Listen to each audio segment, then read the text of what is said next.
How to blur an image in Canva. So first, go to your image here. So for example, this is your image, then just click on it and then just click on edit.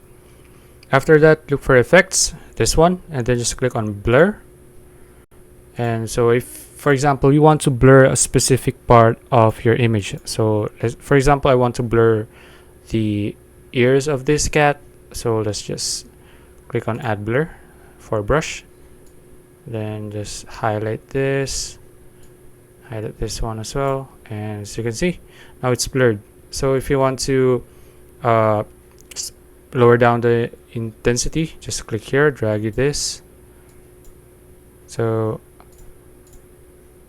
okay, now let's say I want to I want the intensity to just be at 5. So let's brush it again.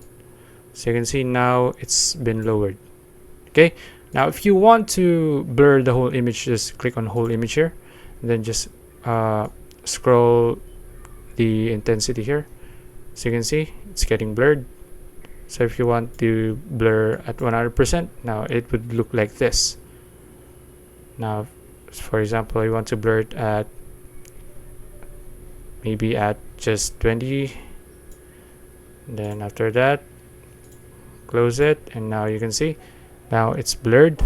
So just download it, and then that's it. If you found this video useful, please like and subscribe for more videos like this. See you in the next one.